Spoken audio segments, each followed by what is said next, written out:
Bottorff. Here. Councilmember Peterson. Here. Vice Mayor Bertrand. Here. Pledge allegiance. I pledge allegiance to the flag of the United States of America and to the republic for which it stands, one nation, under God, indivisible, with liberty and justice for all. So we have a number of presentations. Is anyone from the PANS group here? Come on up. Yes, come on up. So I'm going to read this, and I actually learned a lot from the presentation proclamation. Yes. So this is a proclamation declaring PANS Awareness Day.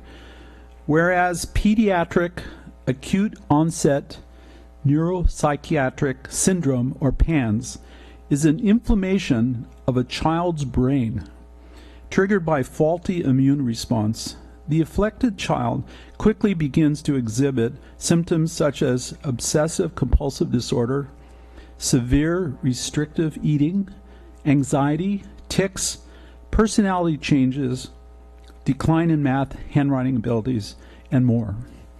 Whereas nearly 1% of the pediatric population in the United States suffers from PANS, including residents in our town. Whereas misdiagnosis addresses the apparent symptoms but ignores the underlying infection and results in ineffective treatment. Whereas without proper diagnosis and clinical treatment, PANS can result in debilitating conditions that have a significant impact on the life of those affected. Whereas families affected by PANS, your children, often experience problems such as misdiagnosis, difficulty finding a medical expert, lack of access to treatment, and high treatment costs. Whereas every year on October 9th, a nationwide observance of PANS and associated disorders is organized by patients, medical professionals, researchers, government officials, and others to raise the awareness of this disease. Now, therefore, on behalf of the Mayor of Capitola, I hereby proclaim October 9th as PANS Awareness Day and encourage citizens of this city, Capitola, to become informed and aware of this disorder. And I'd like to present this to you. Wonderful. And you're And welcome. would you have some comments, please? Well, I just wanted to definitely say thank you. And it really moved me, like, in the middle of an insurance shutdown and all of that, to, like, get that you guys would support us here at home. Because when we go out into the world and people don't understand, even though my children have been blessed enough to go from my Capitola Pediatrics, you know, for 40 years, right to the PANS Clinic, which is a group of doctors who are leading the consortium at Stanford. Like, we have the best in the world, and it's still really scary, and it's still really tough.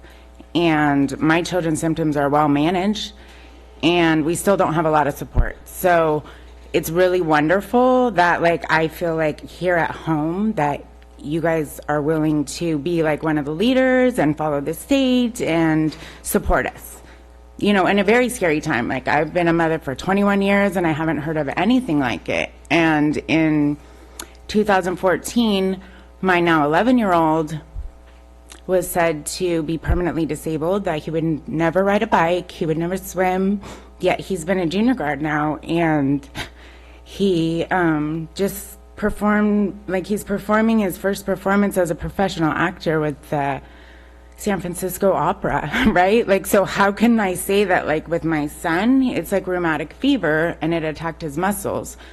And so he will fully recover, no brain damage or anything. And his sister has more of like a female trait with like rheumatoid arthritis, you know, that kind of thing, where it's like attacking her joints and her brain. And it's really scary that, like, our prize of our family, like the youngest sibling, you know, will be struggling because my son was probably missed along the way, and it's no one's fault. And it just feels great to know that, like, my public servants and are here for my family. And in a misunderstanding, I think it was Officer Gonzalez, offered to set up a safety plan to get my children with a private ambulance company, no matter the circumstances, to their doctors at Stanford, so that if someone, she was in the care of someone who didn't understand, that she wouldn't suffer inflammation and wind up special needs permanently. So it's really dear to my heart, that we live here, we bought a home here, and that I feel like in this little section in the world, my children are safe. And I can't thank you enough. Thank you very much. And let us know when there's more we could do.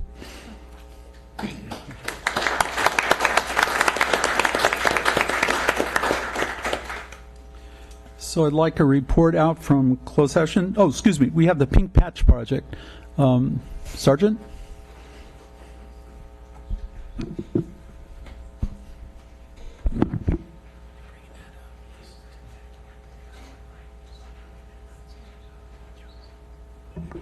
Hello.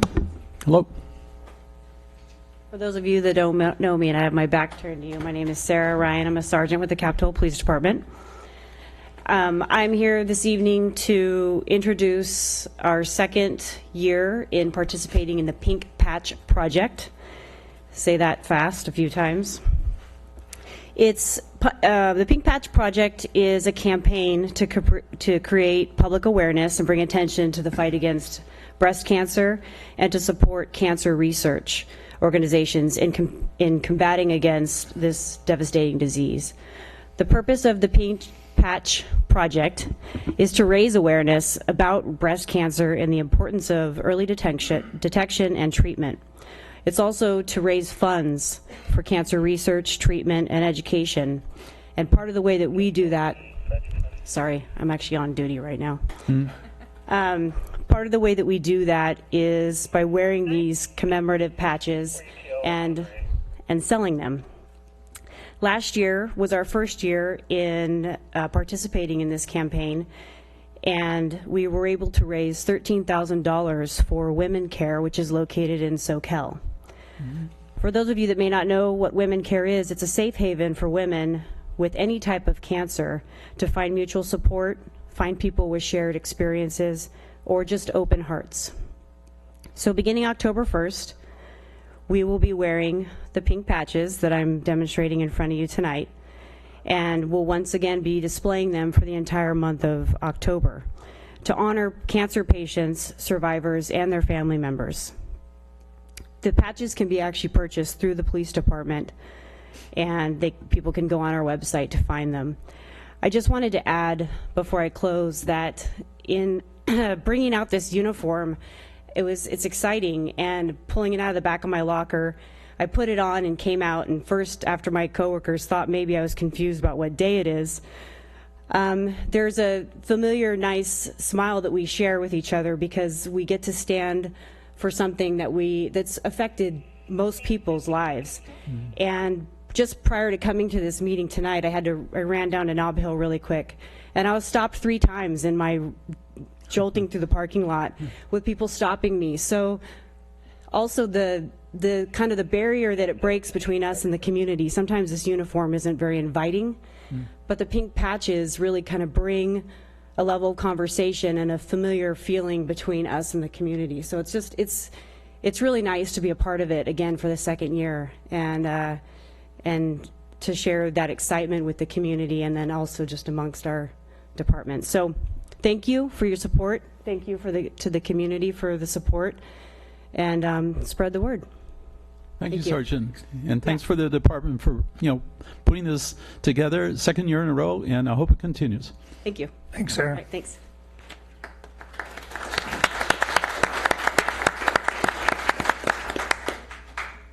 So, report on closed session. Thank you, Vice Mayor Bertrand.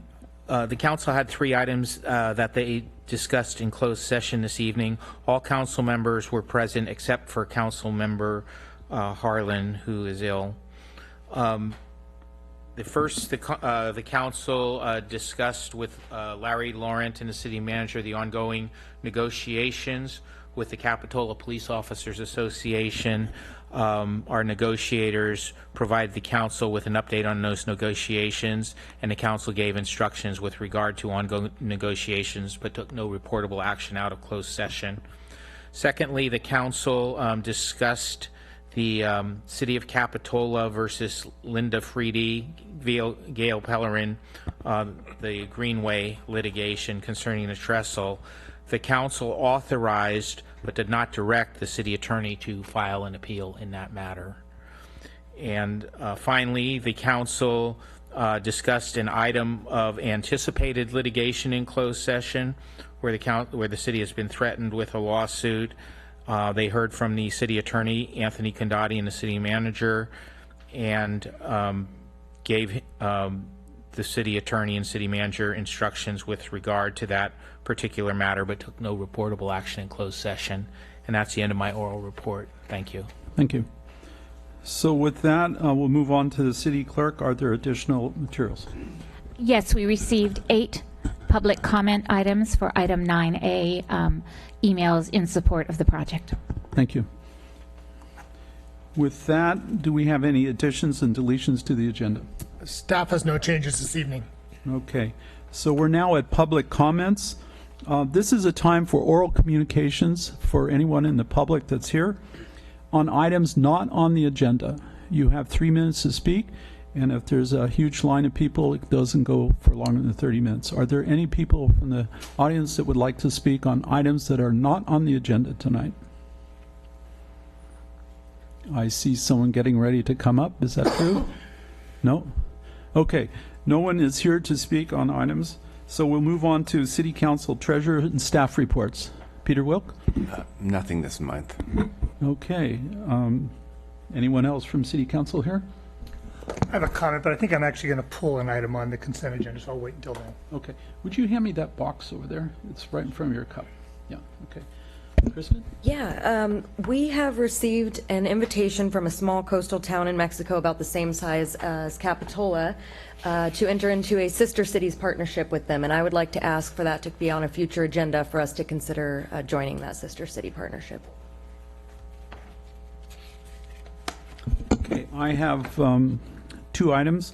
One, I attended a climate adaptation summit in Sacramento, and I will be bringing some of the items I found very interesting back to the city but at a later date. I also attended with Stephanie Harlan the Cal League annual conference down in Long Beach, and I was a part of an award ceremony sponsored by the Institute for Local Government.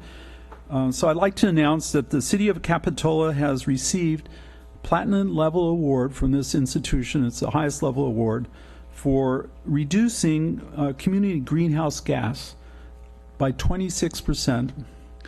So this is an amazing award, and this is due to the diligence of our staff and our greenhouse gas program, the reduction program that we put in place. So I'd like to present this to Jamie.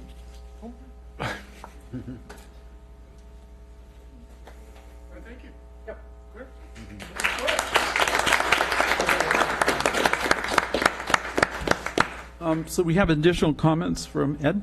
Yeah, I just want to, since the mayor Termini is not here tonight, don't want to be remiss. He would make this announcement, I'm sure. Just announcing it this weekend will be the first annual Capitola Beach Festival, starting the morning with a mini wharf to wharf run, and the regular events from the old Begonia Festival, including horseshoe contest, fishing derby, etc. And then the highlight of the festival will be the night nautical parade, lit parade. So come out and enjoy the first ever Capitola Beach Festival this weekend. Thank you, Ed.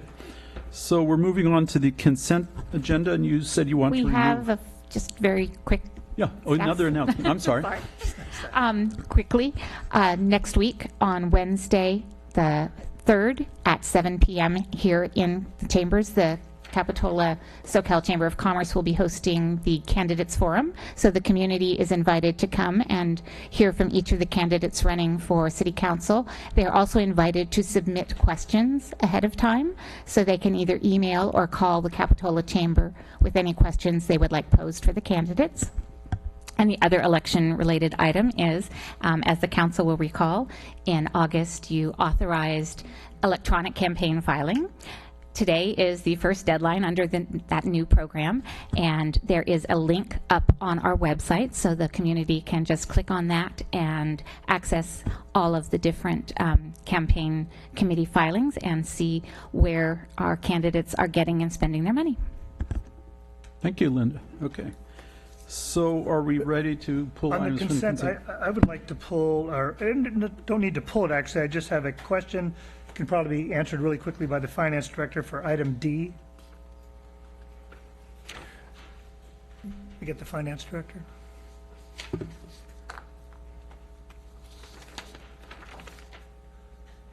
Thank you. In the check register for the month of July 27th, there I noticed there was for our city, a pretty large check. The check was equal to about 10% of our net worth, so it caught my attention. And I realize this is our annual PERS payment. Is that what this is for? We pay. Can you explain what that's about? So that payment was for the unfunded actuarial liability that goes with our PERS. So there's two components to PERS, the normal cost and then the unfunded portion. And PERS allows us to either make 26 payments each pay period, or we can make one lump sum payment at the beginning of July. And we chose the lump sum payment because we save about $45,000, roughly 3.5%, by making that lump sum payment rather than spreading it out. Okay, so that saved us $45,000 by doing that. Yes. Okay, great. Thank you. I'm not trying to take your job away, Mr. Treasurer, but When I see the PERS stuff on those invoices, I just throw my hands up. hey, thank you for that, Jim. Appreciate that. And that was Okay. my only question. Okay. So are there any other items to pull? Is there anyone from the public that would like to pull an item from the consent calendar? Okay. Seeing none, is there a motion? Motion to approve consent calendar? Second. Second. All those in favor? Aye. Aye. So passes.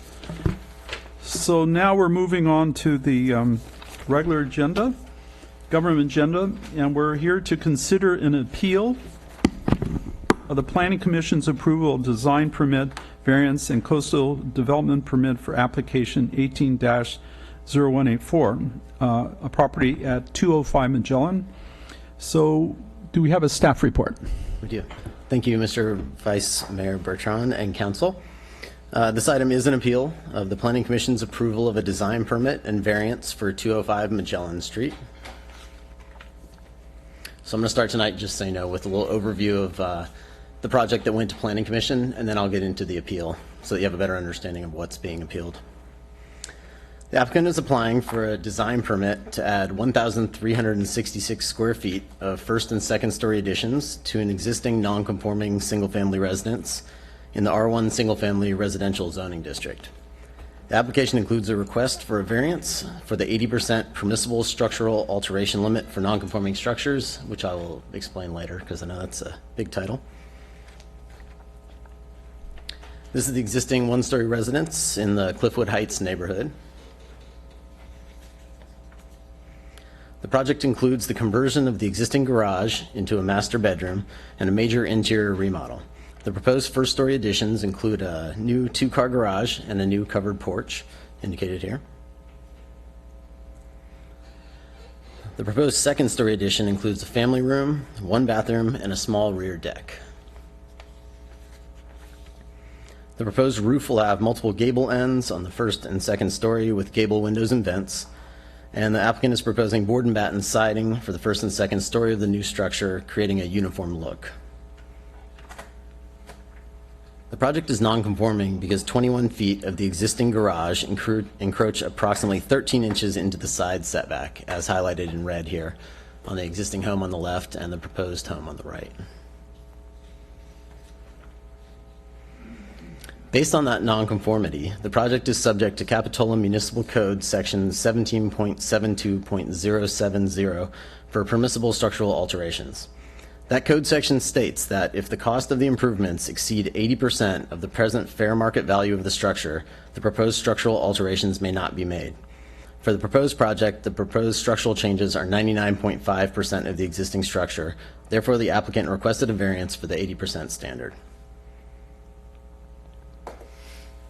The The parcels on Magellan Street are large by Capitola standards, with most of them being 6,000 square feet or greater. Of the single-family homes located on Magellan Street, all of which require between 6 and 7 foot side yard setbacks, all appear to be non-conforming due to a portion of the home being located within that setback area. This is a result of the design standards being different at the time the structures were constructed. The Planning Commission was able to make findings to support the variance because, one, an encroachment in the side yard is a privilege enjoyed by other properties in the vicinity and under identical zoning classification, and two, the grant of the variance permit would not constitute a grant of special privilege inconsistent with the limitations upon other properties in the vicinity because many properties along Magellan Street have non-conforming side yard setbacks.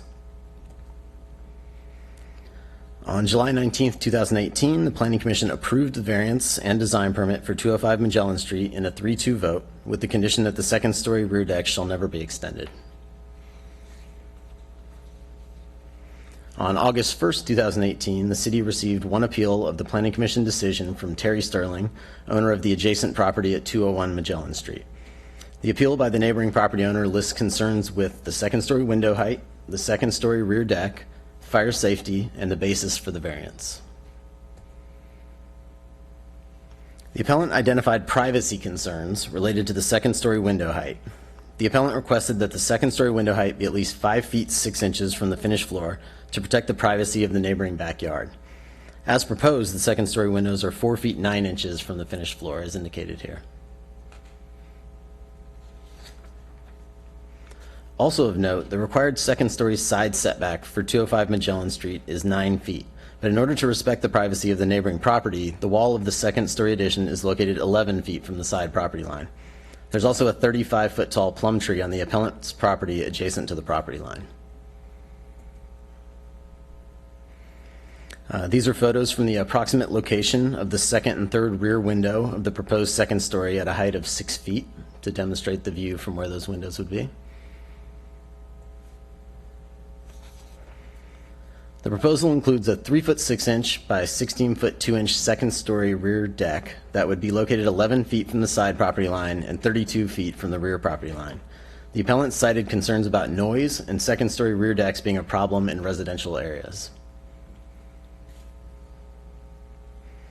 So this is a photo from the approximate location of the rear deck on the proposed second story at 205 Magellan Street at a height of 6 feet. The appellant's rear yard is on the left behind the plum tree. The Capitola Municipal Code allows second-story rear decks as long as they comply with the required setbacks and floor area and are approved by Planning Commission in a design permit application. Within the list of design permit considerations in the Municipal Code, Consideration D relating to site layout states that the orientation and location of buildings, decks or balconies, and open spaces in relation to the physical characteristics of the site, the character of the neighborhood, and the appearance and harmony of the buildings with adjacent development such that the privacy of adjacent properties is maintained. So that's one of the things they're looking out for. Ultimately, the Planning Commission approved the design with the deck and added a condition of approval that the second-story rear deck shall never be extended. Since the appeal was submitted, the applicant made 2 changes to the plans to improve privacy between the 2 properties.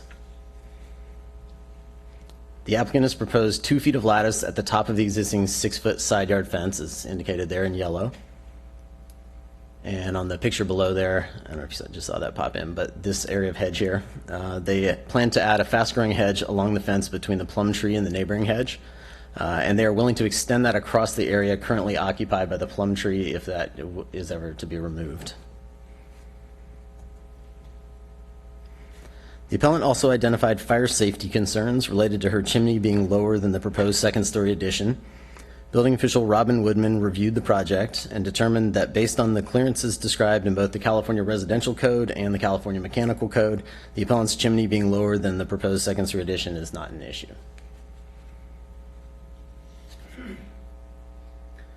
The appellant also identified concerns with the basis for the variance. The Capitola Municipal Code states that the Planning Commission may grant a variance permit when it finds, and there's 2 findings here, so we're going to go over A first, that because of special circumstances applicable to the subject property, including size, shape, topography, location, or surroundings, the strict application of this title is found to deprive subject property of privileges enjoyed by other properties in the vicinity and under identical zone classification. Although none of the special circumstances in that list in the first half of finding A are applicable to the property, it is unique that the entire street is non-conforming in terms of side yard setbacks. So in terms of the second half of finding A, an encroachment in the side yard is a privilege enjoyed by other properties in the vicinity. Therefore, the strict application of this title would deprive 205 Magellan Street of privileges enjoyed by other properties in the vicinity and under identical zoning classification. This supports finding A. I already showed this earlier, but I figured it was worth revisiting. But this figure shows all of the properties in the vicinity that do not meet the required side yard setbacks. There are actually many more, but I wanted to just zoom in for a good look at the immediate vicinity. So then we have finding B. Likewise, the grant of a variance permit would not constitute a grant of special privilege inconsistent with the limitations upon other properties in the vicinity because all of the properties along Magellan Street are zoned R1 and have non-conforming encroachments into the side yard setbacks. This supports finding B. Staff also did a survey of the Cliffwood Heights neighborhood to determine how many properties had second-story rear decks, 1.5-story rear decks, and second-story side windows. The results of the survey are shown in this figure, with the red being the second-story rear deck, yellow being 1.5-story rear decks, and orange being the second-story side windows. And I should note, too, that in terms of the second-story side windows, the vast majority of those were full-size windows, not the higher windows for privacy.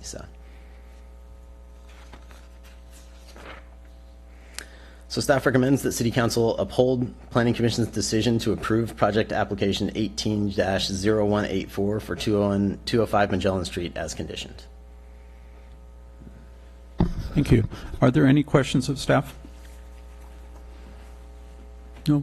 I do have one question. So, Councillor, so the way our our zoning code's written in terms of the variance share, the issues all around the neighborhood. So, I just like to get an idea. This is not an exception, right? This is something that's shared by everyone. So, there's no real special privilege in granting this variance. Exception. The variance is by making the variance finding, you're actually finding that you're not making an exception. Got it. Because everybody else has, the property is exceptional now because it doesn't share the same setbacks as So we're not granting them something that no one else would not be. a special privilege. Got it. Okay, thank you very much.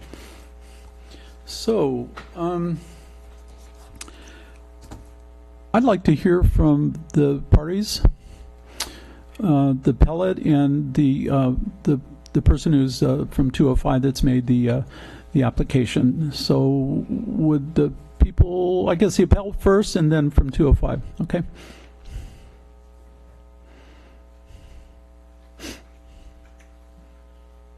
I'm Terry Sterling. Thanks for coming, Terry. Yeah, thank you for having me.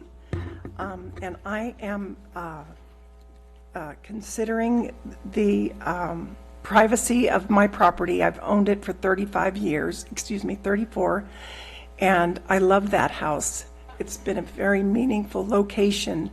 I've taken very good care of it. I've made sure, even though I haven't lived there the past 20 years, I've made sure I have family, wonderful, reputable families in there. And, you know, I'm not renting it as an Airbnb. I'm not renting it to college students, each room. It's a meaningful home to me. It's something that I may move into, and it's, or my family may move into at some point. My outdoor living is that area that, the plum tree, I'm having that determined. An arborist is looking into it right now. It's in a space that's like 1 foot by 1 foot. It was a bird seedling. I didn't plant it, and it's ornamental plum, so it has fruit bearing on it, and it's way too big for the space. It's going to harm the area, and so it needs to come out. And I would like privacy. I'm afraid of the echoing from the upper story. I know 4'9" windows. I'm 5'7". I could easily peer into a 4'9" window, and I would like them stationary windows that don't open, maybe have them 5.5 feet high for the light that they're requiring, or perhaps they could put in skylights. I'd like a compromise where we all become winners, because we all may be, we're all neighbors, and I would also like, I appreciate the hedge, I appreciate the trellis. I do not want that deck. I'm really, I want my privacy. That L-shaped area that I have, that's where I have outdoor living. And I'm sure they have very meaningful reasons for their building. I have equally meaningful reasons for wanting the accommodations for myself too. That's all I have to say. Are there any questions? Oh, the other thing I wanted to say was the issue of, I found it curious that at the end of the vote last time, the two parties that voted against had reservations was the variance. There was no legal basis for the variance. And the other one was the issue of decks second-story decks do cause problems. So that hasn't changed. So I'm wondering if there's a way that we can all come out as winners. And any questions? No, I have no questions. I did, just to announce, I did talk with you, and I have a sense of where you're coming from, and I appreciate you coming here tonight to explain your case. Yes, thank you. The permit applicant.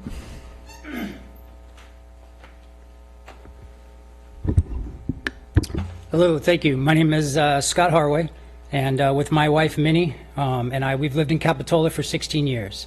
In July of 2002, our dream of becoming homeowners and residents of Capitola became a reality when we purchased our home at 205 Magellan Street in the Cliffwood Heights area. We have lived in the home ever since and absolutely love our neighbors, our community, and our city. We've always planned to remodel and expand our home to meet the growing needs of our family. And although it took longer than we thought, we worked extremely hard and saved our money and are finally in a position to make it happen. We have worked diligently with our neighbors, the planning department, and our design team to come up with a home that is of size, design, and scale that goes with the look and feel of the neighborhood. Our project was approved every step along the way of the planning department and unfortunately appealed by the property owner next to us, who has not lived in the home or the city of Capitola for the past 18 years. The appellant appealed our second-story side-facing windows. If you can go to the next picture. The windows that we have chosen are much smaller and higher on the wall than what we would have liked. Only 2 feet in height, and with the bottom sill of the window at almost 5 feet. The glass opening starts at about 5 feet. This was done in an effort to respect the privacy of our neighbors while still providing us a small amount of natural light and ventilation. Frank Phantom of the Capitola Arc and Site Committee actually commended us on the consideration of our second-story windows, stating that our choice of size and location of the windows really enhanced the privacy of our neighbors. We also have designed extra-large setbacks, as the planning department stated, for our second floors that are almost 2 feet greater than are required, again in an effort to help preserve the privacy of our neighbors. Can you go to pic number 2, please? There's also the large, that was in question earlier, the 35 by 15-foot plum tree on the appellant's property that's directly in front of our second story, blocking our view into her yard. Can you go to pic number 3, please? As planning department stated, in the Cliffwood Heights neighborhood, there are several 2-story homes, including brand new second-story homes, as you have pictured here, that have side-facing windows that are much bigger than ours and very much closer to the setbacks than ours are. Ms. Sterling also referenced our second-story rear deck in our appeal. Our deck is a very small 3.5 by just over 15 feet. It's not a large deck meant for entertaining, but instead a quiet space for our family to enjoy the peaceful sunsets that happen behind our house. You can go to the next slide, please. Our view from the deck only allows us to see rooftops of the neighbors all around us. This is a panoramic view from where the deck would be. And again, the extra large setbacks and the large plum tree that blocks our view into the appellant's property preserves both our privacy and hers. You go to pic number 5, please. Elevated decks are also very common throughout the Cliffwood Heights area. We were able to count 23 just by walking around the neighborhood, with 2 located directly across the street from us. Most of these decks, as are pictured here, are much larger than ours and with much smaller setbacks than what we have designed. And that's the second-story deck above the pool there. Also, the appellant was approved in 2000 for a home addition on the exact property that's next to ours that was about the same size and design of our property. And her plans both included a second-story rear-facing deck and second-story side windows. We were curious how she could appeal things that were approved on her design. As far as our variance, the only reason that we have for our variance, as the planning department stated, is because we have a 21-foot section of our existing garage that was built 50 years ago, 13 inches inside the current setback. When the property was built, it was built to the standards, but since the code and setbacks have changed. These less than 6-foot setbacks, as explained by the planning department, are extremely common throughout the Cliffwood Heights area. And that's why members of the Capitola Planning Commission felt that special circumstances did exist. All of the plans for our new addition either meet or exceed the required setbacks. In reference to the 80% rule that the planning department touched on, the Capitola Planning Commission Chair, Sam Story, pointed out that the formula that's used to calculate that only compares construction cost to construction cost, not construction cost to the fair market value, which it states directly in the code. A similar variance was also approved at 129 Cabrillo Street that actually allowed the residents of that home to continue their new construction into the setbacks. That's not what we're asking. We just don't want to change what's already there. Finally, Ms. Sterling does not, as she mentioned, and has not lived in the residence or the city of Capitola for the past 18 years, and we feel doesn't currently represent what the neighborhood or community want and support.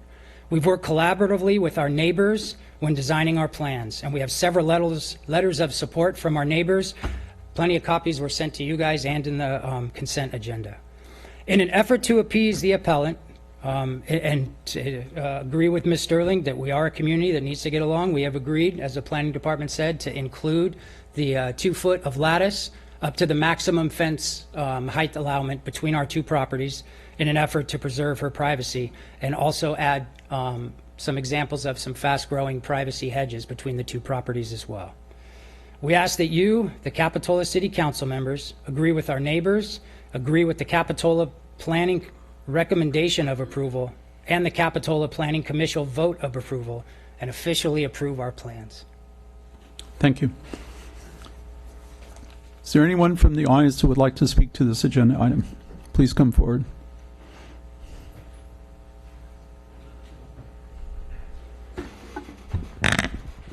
Please identify yourself for the record. I'm sorry? Oh, I'm sorry? Just identify yourself for the record, please. I'm Minnie Harway. I'm Scott Harway's wife. Good evening, members of the City Council. I would like to add to my husband's comments. We are so proud to be residents of Capitola and beyond grateful for our neighbors who have supported us through this appeal process. The residents on Magellan Street and our immediate backdoor neighbors on Orchid and Eleanor have seen our plans for our remodel and have willingly signed a petition.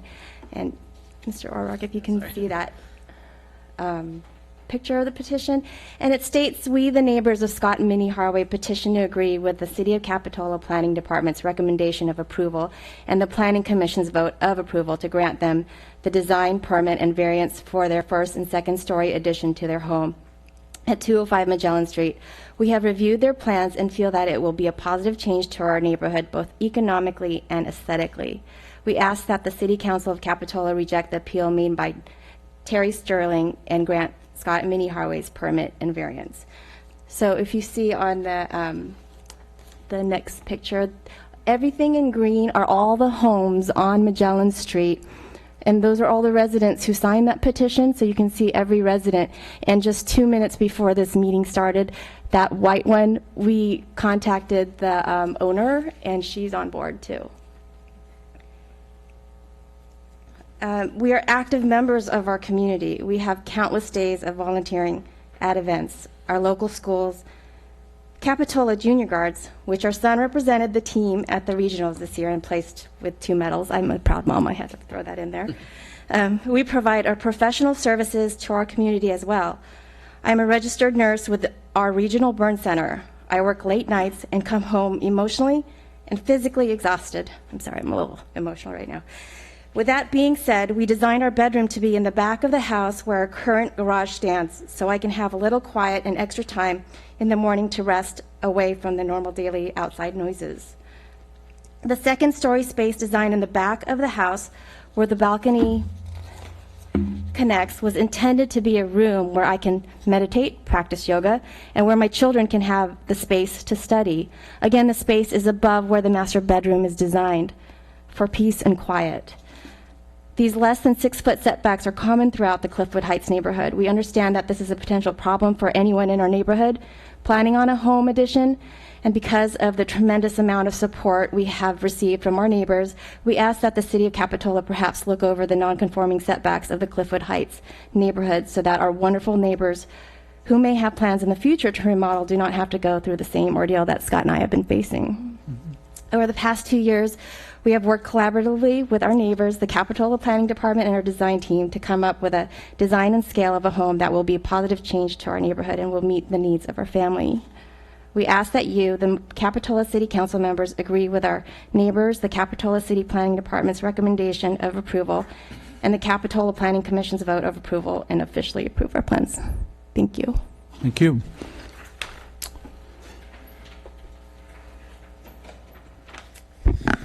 My name is Kent Kramer. I am the property owner of 208 Magellan Street with my wife, Julie. Born and raised in the neighborhood 35 years and was able to purchase property right next to where I grew up. Our house is one of the houses that is surrounded by the 1.5 story decks. So one of the letter that I wrote, I just want to reiterate to the council members. My wife and I and Julie are residents and homeowners of the property located at 208 Magellan Street. Our home is located directly across the street from the Harways residence located at 205 Magellan Street. We have personally reviewed the proposed changes for 205 Magellan Street, and we see no problems with any of the pending home improvements. We believe that the design is very tasteful and would be a very nice addition to our neighborhood. The variance for the property should not be questioned, as the changes are well within the style and designs of the Cliffwood Heights neighborhood. The design has also taken all of the properties, all the neighbors' privacy into account. We do not feel as any of our privacy will be compromised. While I understand the importance of privacy, the plans are not invasive at all. We have 2-story houses that are next to our house, behind our house, and adjacent to our house, as well as decks that look directly into our backyard. The deck of the house directly next to us actually looks right into our backyard and is exponentially larger than the balcony proposed by the Harways. We have never ever felt that our privacy is ever invaded, as we do understand the importance of being outside and enjoying our own neighborhood. In regards to the window in the 2nd story, I have seen the dimensions and believe that the 2-foot windows chosen are very appropriate. Without windows, the house would be very unaesthetic and also resemble a prison. It would be very unrealistic to have a living space without allowing natural light to enter. We believe the design to be very tasteful and fit in our neighborhood. The variance of the property should also be approved, as this was a problem that was initiated by the developer that built our properties over 50 years ago. The current owner should not be penalized for their mistake. The new construction will not only meet the required setbacks, but will exceed it in many places. This problem, as explained, has plagued our neighborhood. We would hate to see our neighbors forced to abandon these renovations and rejuvenations of their house and possibly leave our intimate community. Mr. and Mrs. Scott Harway have spoken to us in detail about these changes and have been very forthcoming about the renovation of their home. We believe that these additions would not only add an updated aesthetic, but would also continue with the style of Cliffwood Heights. Thank you. Thank you.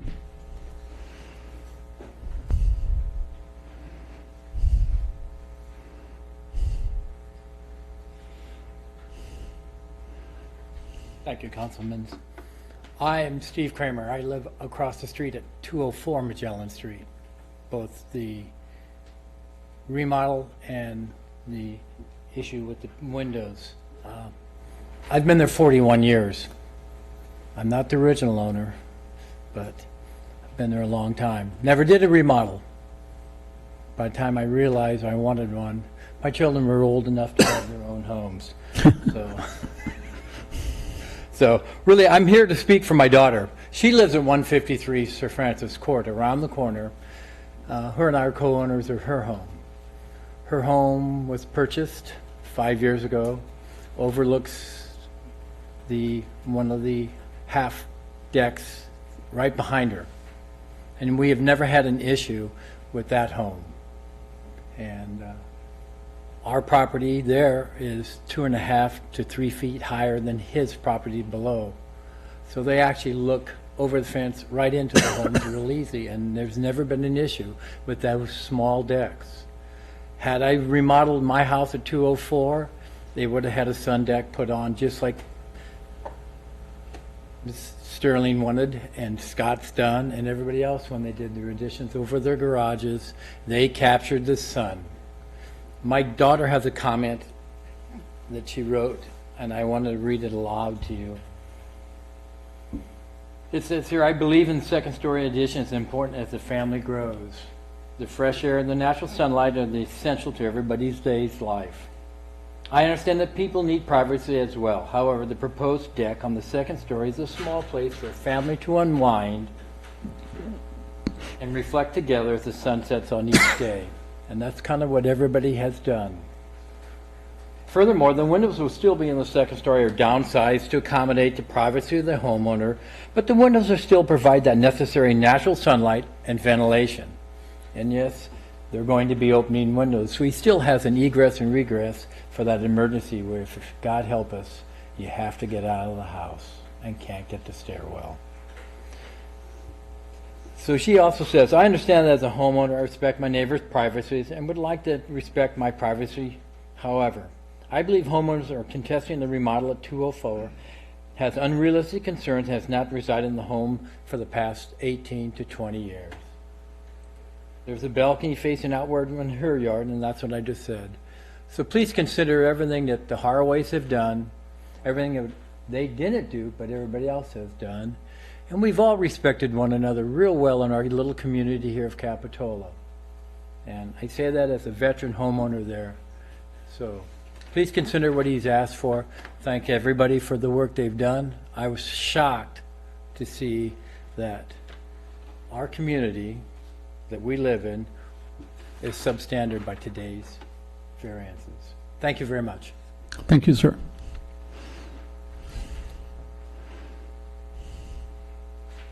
Welcome. Good evening, Council. My name is Gail Shank. My husband Steve and I are here this evening in support of the Harways project. We live at 150 Magellan Street, kind of kitty corner to the Harways. Mm-hmm. We bought our house in 1983, so we've been there 35 years. We just would like to, again, go on record as being in total support of the project. We've seen the plans. We've talked to both Minnie and Scott, and are excited about a new structure in the neighborhood. It can only benefit all of us. I would also like to read a letter that was written by John and Annalise Walbridge, who live at 153 Magellan Street. They cannot be here tonight. I will try to keep it short. I see the clock is ticking. The letter reads, and this is from the Walbridges, earlier this year we wrote correspondence in support of the Harway addition on Magellan Street. At that time, we expressed our support of this project in a number of categories. We have seen the plans and concepts for this addition and remodel. Not only is it in keeping with our neighborhood, but it will also add some diversification in home appearances. This was a tract house neighborhood, and we are excited to see the changes to various homes over the years that take on a more custom look. The second story deck as shown in the plans is only 3 feet by 14 feet. Hardly enough room to gather more than 2 people, and clearly a feature added to increase the feeling of space for that second story bedroom. Additionally, from looking at the plans and the views, there is a tree or two blocking the view into the adjacent rental's backyard. The side-facing windows towards the rental property in question, as proposed in the plans, have a sill height of approximately 5 feet. I have been, and this is now John Walbridge speaking, I have been in the building business over the years, and at 6'3", I can look out a window with a 5-foot sill height, but cannot look down towards the ground. I can look horizontally, but I cannot look below horizontal. In regards to the various requests, my wife and I recently did an addition and a remodel, and we also dealt with the setback of the first story being existing non-conforming.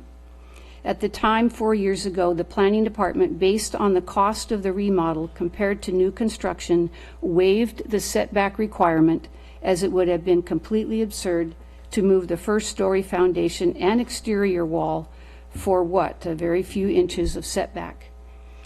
And I'm not going to continue because the red light is on, but this was from John and Annalise Walbridge, also in support of the Harways project.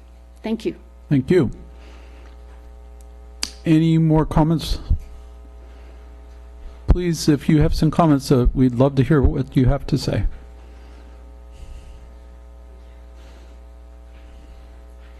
Thank you. Thank you. My name is Maria Marenko, and I'm also here in support of the Harway family. And I'm going to read a letter on behalf of the Amsten family who lives close by. But like I said, I'm a friend of them, and they're wonderful people that like to service the community. Hello, Capitola City Council members. I am writing you regarding the home remodel improvement that our neighbors Scott and Minnie Harway have applied for. After reviewing their proposal plans, we were excited to see the beautiful new homes that was planned for our neighborhood, and are disappointed to hear that an individual non-resident neighbor has challenged these plans. From my understanding, the Harway's plans were approved by the Capitola Arc and Site Committee, the Capitola Planning Department, and the Capitola Planning Commission, who all agreed these improvements conform with the style, character, and architecture of the Cliffwood Heights neighborhood. If one drives through Cliffwood Heights, you can see many two-story homes of various architectural styles, beside neighboring one-story homes, and the objections this neighbor had stated do not appear to negatively affect our other neighbors in these situations. Specifically, small rear decks and second-story side-facing windows seem to be very common and actually add to the overall aesthetics of neighborhood improvements. As a resident of Cliffwood Heights for over 10 years, we welcome home improvements that improve the neighborhood as a whole. It is improvements such as those the Harways have applied for that increase our property values, provide for a more architecturally appealing neighborhood, and allow families like ours to live in an ever-improving environment. I sincerely hope you will proceed with approving the development plans the Harways have applied for, and respectfully decline the objections posed by an individual non-resident neighbor that has interfered with this process. Thank you for your consideration. Sincerely, Chris, Laura, Avery, Aiden, Addison, and Alexis Amsten, 9-20 Kennedy Drive, Capitola. Thank you. Thank you.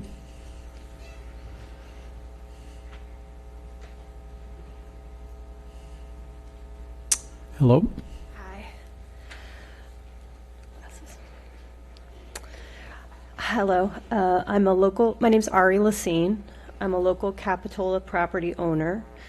I'm also a residential design consultant and a friend of the Harways.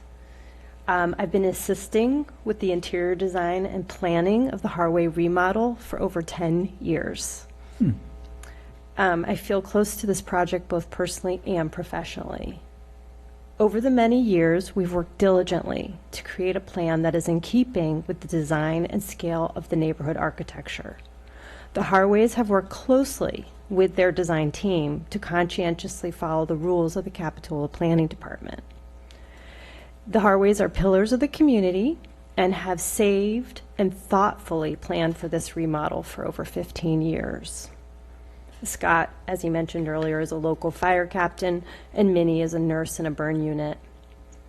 It would be a shame if their hard-won efforts were derailed at this point. And please note all the support from the community in favor of a variance and approval of the design plan. This is a well-thought-out and efficient design that will add value and beauty to the neighborhood and our little neighborhood in town that we love. And that's it. Thank you. Thank you. We have any more comments from neighbors? Okay. Thank you. My name is Steve Shank.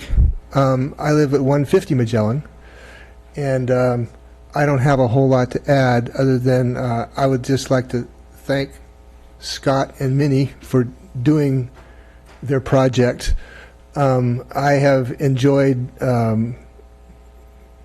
living there on Magellan Street for 35 years, and the amazing changes that have happened in that neighborhood over the years has all been for the good. When we first were living there, when it came to be 8 o'clock, there wasn't one car on the street. There, everyone was at work or the kids were on their bikes at school, and but now there are a lot more people living there, and most houses have more people living there also. Second stories in Cliffwood Heights, that ship has sailed, and we will be doing that more and more. I really appreciate the way the council has looked at the setbacks. Our side yard setback from the house next to us is 5 feet. 5 feet to the fence, and they have another, 5 feet. While we're not planning a second story, I'm just pointing out that I don't know that a variance of 13 inches to get your 11 feet or something, or I might have that all wrong, but that it's a wonderful street, as shown by the little green boxes. Everybody loves to get along on that street, and we appreciate the improvements. Most of us wish that we could be doing that ourselves, so we will have to live through the Harways. But it's as far as I see, it's a plus. It's just a wonderful project. Thank you. I have a question. Sure. I think we talked earlier, right? Yes. Okay, and you said something to me that I think is important for us to consider, if I may. When second story started happening, you sort of, am I going to get used to this? And you had some comments about that, if you could share how the neighborhood has changed.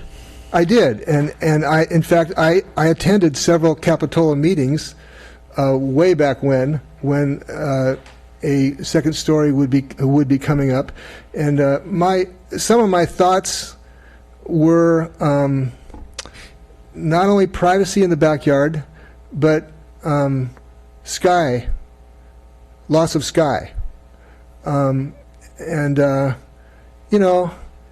as I've gone through the years, like the neighborhood's changed, I've changed also, and like I said, I've seen it happen so many times now that basically that ship has sailed. So I really appreciate the laws, the rules, the doing things to help your neighbor, because second stories are going to happen. While I probably won't do it, the people behind, right behind me could. So I will be, I'm not going to fight their project, but just be sure that we follow the rules so that we still have our backyard. And I just think that that's the way things are going, and I think it's a very, very positive thing. Plus, the remodeling houses that look great can do nothing but increase all of our property values. Correct. On the street. So, thank you very much. Thanks for sharing that. Sure. Any other comments, please? Seeing none, I'd like to bring it back to the board here and open it for discussion. Kristen, would you like to lead off? Sure.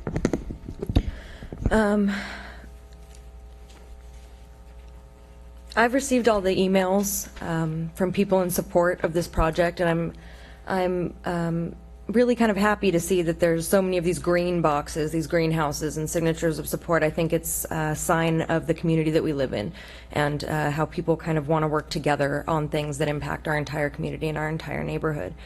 I trust our planning commission, their findings, and their approval of this project. I think that the property owners have been taking measures to increase the privacy, to address the privacy concerns that have been raised. I agree that the style and design of these changes are consistent with the style and design of the neighborhood. And so I'm going to go ahead and make a motion that we uphold the Planning Commission's decision to approve the project application as conditioned. Second. Ed, your comments? Yeah, I'm going to second for now. I'm going to ask to make a friendly amendment as we move later, after I make my comments, if we can hold off on that. But for discussion, I'll go ahead and second it. It's an interesting project. There's three things that concern me on the project. First of all, I've been doing this for 6 years, and this is the first time that an appeal has made its way to the City Council here. Our Planning Commission has done a great job of heading off all the discussions and arguments that have happened and found resolution. And there were times before I got elected where it was a concern that the members of the City Council would never support the Planning Commission on their decision. So part of my inclination, as Kristen just mentioned, is, we try to support the Planning Commission because we don't deal with the day-to-day nuances of setbacks and heights and decks and things, although we do hear about it, just through conversation. So important to me is trying to support the Planning Commission, and based on them working with our planners in the city who are very knowledgeable and coming up with a decision. Second of all, it's the project itself. I think that the most important thing when we come to make a decision here is the merits of the project. And in this project, there, as was mentioned, there's the reasons that we don't like to give variances, as I believe it was a 3-2 vote, and one of the planning commissioners voted against it because every time we give a variance, we open the door for someone else to get a variance, and it's not a good practice because it does compound what we do, because what we really try to do here is to be fair. But this project, as the neighbors mentioned, I'm sure that when somebody comes into the neighborhood and builds a new project, it adds property value, it can add character to the neighborhood. So I'm going to try to go back to dealing with this project based on the merits of the project. But my concern, and this is the negative of this project, is that although I admire the fact that the neighbors came here to talk in favor of this project, and I think that's great that when you live in a neighborhood and you get to know your neighbors and you have a project and you support them, I think that's fabulous. But the thing you need to know about Capitola is this town is probably 50% owned by people that don't live here. And it's purely discrimination. When you think so when you've mentioned in at least 7 of these letters that I received, that somebody hasn't lived here for 20 years, then it means like they have less of a right to make their opinion. I mean, one person came up here and said, everybody agreed with it until they interfered with the process. They didn't interfere with the process. It's their right to say, I don't like this, or it bothers me. It's called democracy. And what we're going to do here today, and what the Planning Commission did, is they voted 3-2 to approve it, because they outweighed the merits of the project based on the concerns and the complaints. But I don't ever want to take away someone's right to come here and say, I'm concerned about the decks. Because I've been in Depot Hill, I've been in the Jewel Box, and it's a big deal when people build decks. We do get complaints. House I happen to live in has a deck. Looks out over. Similar situation. I have a hedge on the left side. So I'm thinking, I have a deck, somebody else should be able to have a deck.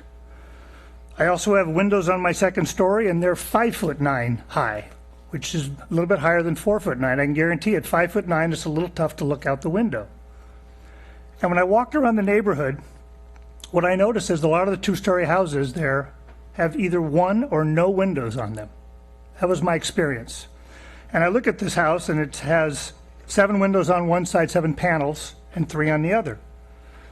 But I remind myself that, my expertise is not as a planning commissioner. I go back to number one, which Kristen mentioned here, is we put a lot of faith in our planning commissioners.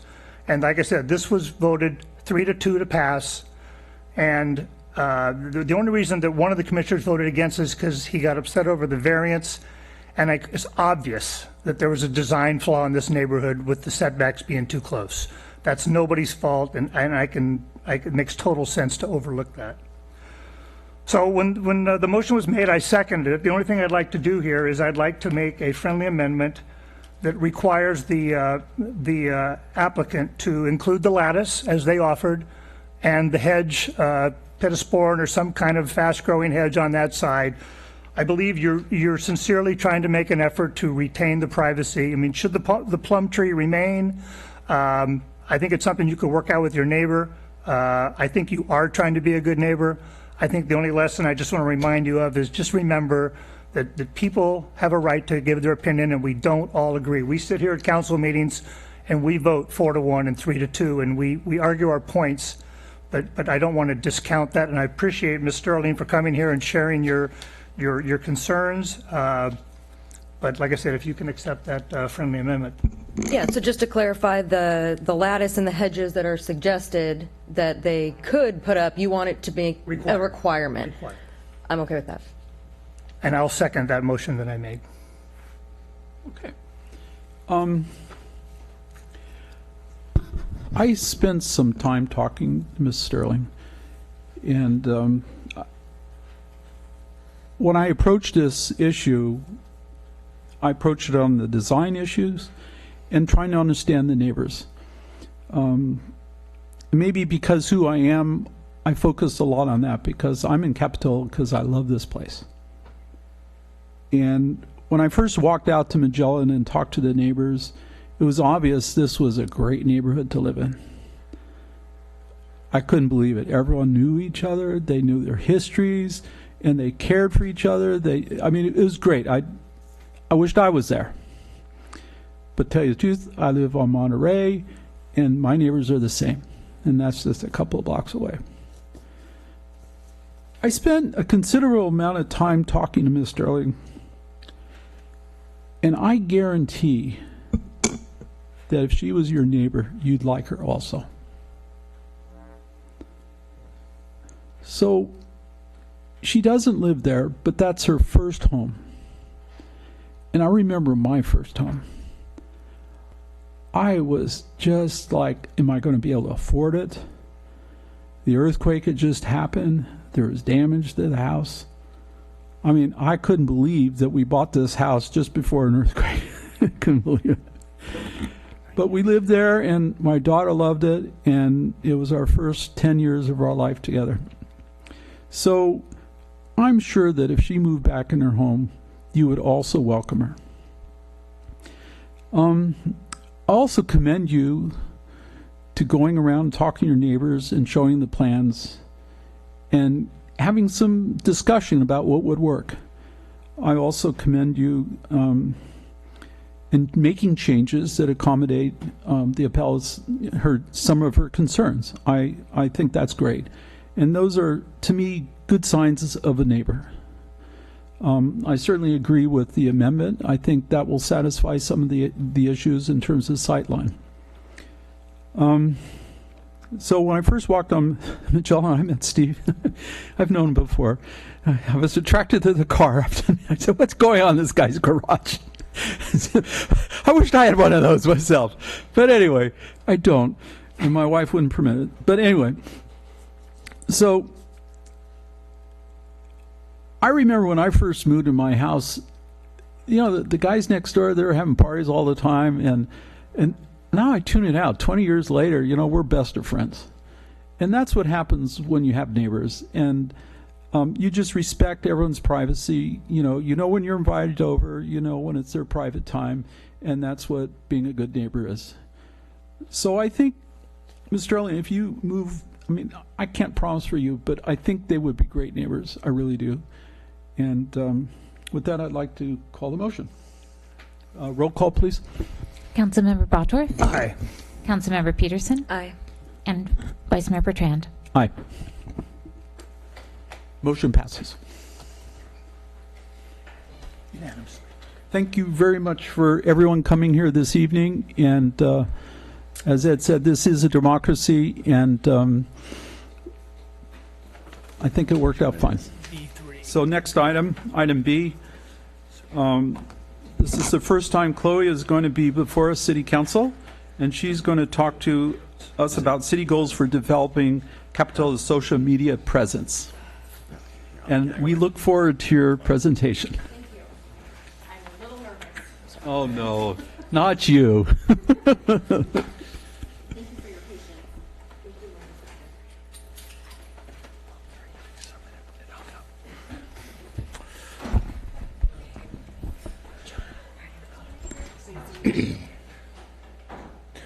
Sorry, we're experiencing a bit of technical difficulty. Well, they're working through the technical difficulties. Let me just provide a brief introduction to this. So one of the things we've been looking at is trying to expand the city's social media presence, not just within the departments, but within sort of the city as a whole. And one of the first steps we realized was developing a social media policy that governed sort of why the city was posting, who we were following, and what our posts, kind of information we put into our posts. So Chloe has taken the lead in the city clerk's office on developing that policy. We do view it as probably an internal policy, not one that necessarily requires council approval.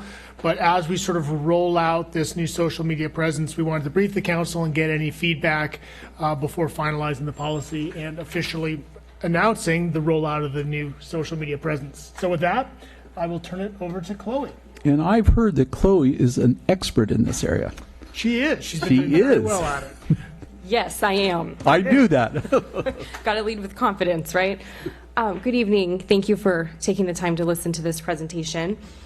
I'm here to speak with you a little bit about our social media presence, as Jamie mentioned. Okay, so I don't think I need to go into a lot of detail about why social media is important in this day and age. It's everywhere. I think we're all aware of that. Some reasons here are listed. I think it's a great opportunity to increase engagement with the public. We can share more information quickly with more people, cultivate a positive online reputation, and collaborate within our community in real time, which is a great, great positive. We can use certain tools on social media. I should mention we're focusing primarily on Facebook and Instagram, such as geotagging, commenting on other content, reposting certain content. We can do hashtags to reach a broader audience and also tag certain entities to give personal shout outs in our community. This is some examples of other municipal use of social media locally. You'll notice Scotts Valley and the city of Monterey reflected here, certain events such as the farmers market and the flyover on the July 4th activities in Scotts Valley, and then some Facebook posts again from the city of Monterey and the Santa Cruz City talking about an upcoming meeting where they're going to discuss accessory dwelling units. Those are just two examples of how to share quickly with the community. For the city of Capitola, we've identified 4 major themes where we're going to be drawing our content: community building, city business, outreach, and tourism. I'm going to go into those in a little more detail in just a second. I do think it's worth noting that Capitola is already very present online. We're already a part of a conversation. These are some hashtags that are used, as you can see, by the number of posts very frequently. I think that speaks for itself, but if we're already in a conversation, I think Capitola might as well add to it and have a little bit more control over that conversation. So to that, I will also mention, like Jamie said, we do have a presence on Facebook in different accounts. So certain departments have their own pages. They're listed here. The City of Capitola page is not meant in any way to replace or take away from those accounts. We just would like to have more of an umbrella account that highlights everything we have to offer as the city as a whole, rather than just one department. And on Instagram, we have no presence up until very recently. So the City of Capitola account is the only official Capitola account on that platform. So about our themes, yay. These are some specific examples from our account. You'll notice some familiar faces here. Community building is really about highlighting the special Capitola community. And this was one of our first posts. We wanted to say, hello, this is who we are. We're friendly and we're here to help you at City Hall. So this is just an example of one of those posts for that theme. Our second is city business. Pretty obvious, city business. Information about what the city is doing quickly to the public. So here's an example of some road maintenance that was going on a couple weeks ago. This would also highlight infrastructure improvements, public safety, public works, the police department would be great sources for content under that theme. Outreach is my favorite personally, and I think is a wonderful example here. This would be how to get more engagement with our community and to inspire people. I'm sorry, I'm losing my train of thought here. Inspire something. Involvement. Okay, and this example is great. This was just the other day. It was National Voter Registration Day, and this was a booth that the county put out in our city, in Capitola at the Starbucks. So we were able to promote that booth for people to go register to vote in person. And incidentally, you know, on Facebook, we posted a similar photograph, and within 5 minutes, a woman had commented, "Hey, I'm going to be volunteering there, registering voters." So it really is true that the direct outreach is possible and is already happening even at this stage. That made me very happy, and I think is a good example of how this theme will really help the engagement of the city and the public. And the last theme, tourism, encouraging visits to Capitola. Obviously, Capitola has so much to offer, you know, people that live here and people that could come and enjoy what we have. And this was a beautiful sandcastle I stumbled upon on the beach, and we were able to use that to promote the upcoming beach festival. As Councilmember Bosworth mentioned, it's this weekend, so you'll see more content related to that tomorrow to promote people to come enjoy the first annual event this weekend. So that's a good example of the tourism branch of those themes. So just to reiterate, we have been developing an internal policy. These are some of the things that the policy will include. For example, as many of you I'm sure know, Facebook and Instagram allows following. So we've done a lot of discussion and thought into what type of organizations, who will the city itself follow. We made the decision it wouldn't necessarily be individuals such as yourselves or other citizens. It would be more like, you know, organizations, nonprofits, publications, relevant local businesses. That nature of accounts would be what we would officially be following. So it's just one example of how specific we have thought about everything. We want to be doing this definitely by the book, have used other cities' policies as resources to make sure that we're appropriate and professional in how we're portraying the city online. And then just to conclude, this is our current numbers. I'd like to update our Instagram followers as of 20 minutes ago was now 296. So it's just getting bigger every second, which is great. And hopefully once the policy is official and once we've had guidance from the council, it will continue to grow. We'll have even more of a louder approach versus the soft open, and get even a bigger following and better serve the public in that way. So thank you so much for listening. Do you have any questions? I want a tutorial. Okay, no problem. We can sign you up for a training. Good, I need that. I have a quick question about, Sure. So the Capitola Foundation, we're doing social media kind of outreach stuff as well. Okay. And one of the things that we just recently started doing is the boosts or the sponsored posts that Sure. you kind of pay and then more people will see it. Is that something that the city is considering doing? Is there going to be a budget for sponsored posts or ads when we need to spread certain information to certain kinds of people? So at this point, I have not been involved in that conversation. However, I do know that the Facebook sites have used boosting in the past. Yeah. I know that Larry, I believe, has more information about that, and it certainly would be something to consider as the accounts grow. So that is what my answer would be at this point. And we have Larry coming to the front. Great. Good evening, Vice Mayor, Councilman. So we actually last 2 years have been using boosted posts for the art and cultural events. Oh, great. And we definitely have seen an uptick, especially in comparison year over year in the movies and things like that. So that's where we started doing that this year as part of our advertising budget for those events. Wonderful. Thank you. yeah, it might be a good idea as we get our accounts up and running to just do a boosted post to say that we have our accounts up and running. Because I know that I follow the city on Instagram, and I was really excited to see a post like come out of nowhere because there weren't any before. So thank you for your work on this. Oh, thank you. I'm happy to hear that. Any other questions? Ed? No? I have comments, no questions. Okay, comments? Public? Okay. Would the public like to make some comments about Chloe's presentation? I think we have a thumbs up. I see thumbs up all over the place. Okay, thank you very much, Chloe. I don't have anything more to say except the presentation. I have a comment. Now you have a comment. Okay, good. Well, this is the time for comments. Okay, got it. Chloe, thank you for that presentation.